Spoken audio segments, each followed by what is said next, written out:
Something that sucks about having insecure attachment or CPTSD is that feeling like you are constantly attracting unavailable people. So raise your hand, and I'm raising mine with this one. Raise your hand if you know that feeling of you just met someone, you feel like there's this spark, you feel like you guys get each other, you're having great conversation, there's great banter, the humors, they get your humor. There's attraction. You're so attracted to this person. Maybe you guys kiss and you're really excited about this person. But as the weeks progress and play out, you just feel like nothing's moving along, or it feels like it's moving along in this stuttered way. I still have my hand raised. But you feel like something's not quite right. It could be that they are just not that into you. It could be that they're avoidant. I do think, though, it takes time, like maybe a month, maybe a few months of actually dating someone and being around them consistently to really recognize the patterns of avoidance. So if you're confused whether or not you're dating an avoidant, I do have a quiz in the description, so check that out. But I do think in the very beginning, it doesn't really matter if they're avoidant or not, because at the end of the day, someone's attachment style doesn't matter if they're just not that into you. Another thing that it could be is that the person is in a relationship, maybe even married with a family. So in this video, I wanted to share 6 patterns to help you recognize if maybe the person is already in a relationship and they're hiding it from you. But first, if you're brand new here, hi, my name is Wanda. Welcome to my channel, Confessions of an Avoidant. I love talking about insecure attachment and the perspective of an avoidant person on this channel. Be sure to subscribe if that interests you. That really helps my channel. Thank you. So the reason I'm going to refer to this as patterns is because behavior is a language, and patterns are really good nonverbal communication. And some of these things alone might not sound like, oh, that's someone who's married with 5 children at home. But a number of these things happening concurrently, or when they're recurring patterns that don't really kind of weed themselves out, oftentimes these are telltale signs that someone could have like a secret relationship that they're not telling you about. So number 1, they never take you out. So they never take you out on dates. They never want to go out to a restaurant to spend time with you. They never want to go karting on the weekend or go see a movie and have like proper dates. They're doing this because they're avoiding being seen with you. They don't want to take the risk of, a family friend or a friend of the wife or a family member or whoever spots them and is like, oh, they're cheating. Another reason that they'll do this is because they're compartmentalizing. So they are compartmentalizing you. The date nights, the restaurants, the weekend trips away, that's for the wife. That's for the wife and the family. It's with the boyfriend that on the weekends they're going to see that cool movie that you guys have talked about. That's not for you. They are compartmentalizing you. You are the sexual object. Maybe you're just like the emotional relief. So yeah, when someone is actually dating you, they will actually take you out. They're happy to be seen with you on a weekly basis and spend more and more time with you, and they're not compartmentalizing you. Number 2 is they only want to hang out, meet up at your place or some environment that they can control. Now, it could be a sign if you've gotten to a point where you guys are, intimate. They just don't like their place, and that's why they don't want you to come to their place. Maybe they don't want you to be around their crazy roommate or see their really dirty apartment or something. But if you very scarcely are seeing the person, and it's, this limited time frame, and it's always at your place, that could be a pattern. Naturally, they're not going to bring you back to their place. And then, as I said, they could also only be meeting you in a place where they can control the environment. So what I mean by this is maybe they own a bar or they're the manager at a restaurant and that's where you met them.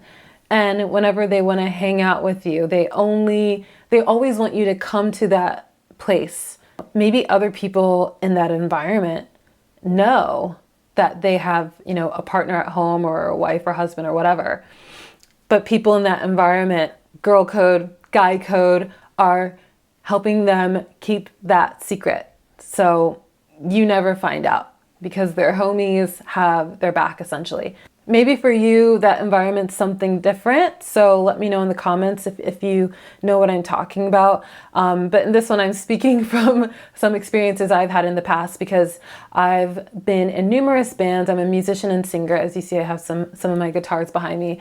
So I'm used to being booked in certain venues or, getting gigs.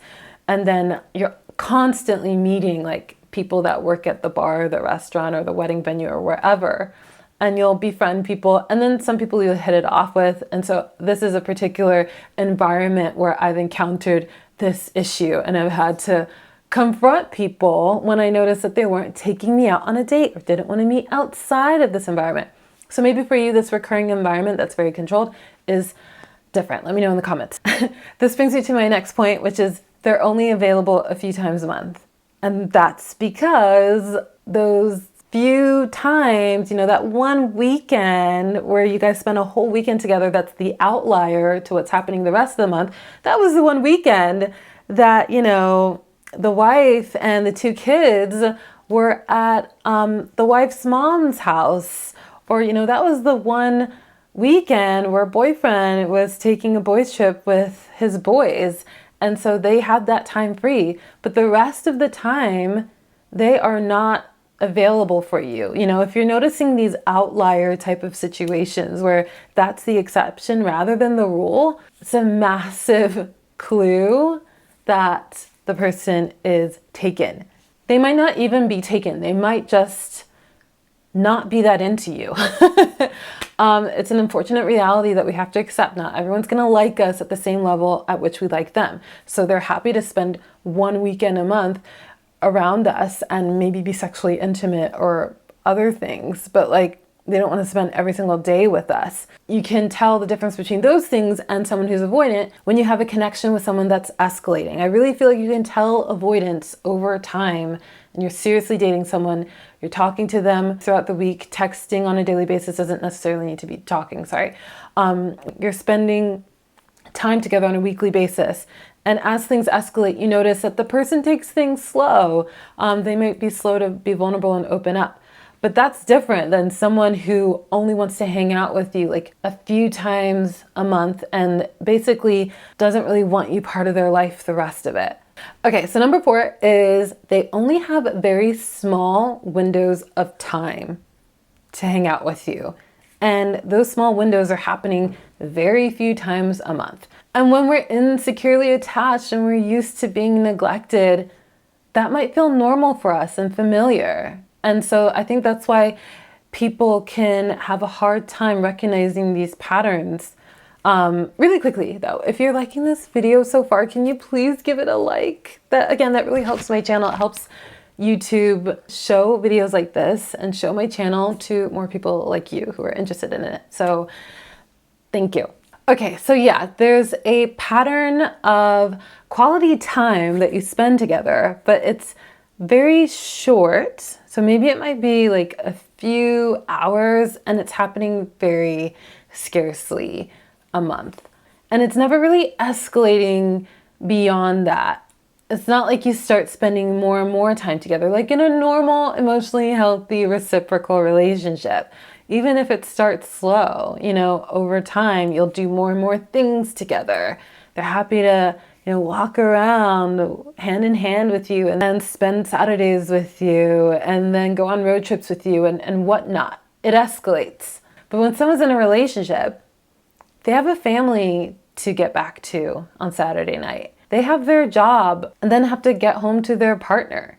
So there's always going to be these short windows in which they can spend time with you, that they can carve out a little bit of time for you. So even if it is normal for you that someone's not making that much time for you, please, I beg you, at least pay attention to if it's escalating or not, into more time, more activities, more days. Number 5, I refer to as the neglected spark, part 1. This refers to neglected quality time. So this is when you meet someone. Great connection, great banter. There's attraction there. They laugh at your jokes. It seems like it has everything.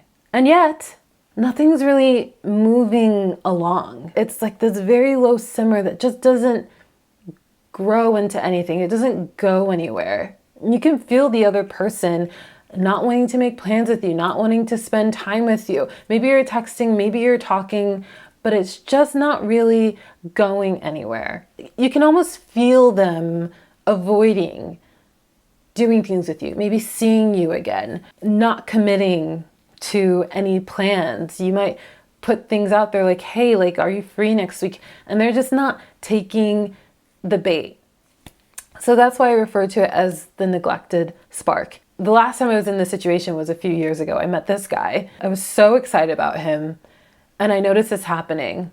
So again, this is in one of those controlled environment situations, but we would talk about hanging out and it just would never materialize. The one time he actually agreed to hang out with me, he canceled. And that's when I was like, he has a girlfriend. And I asked him and he said yes.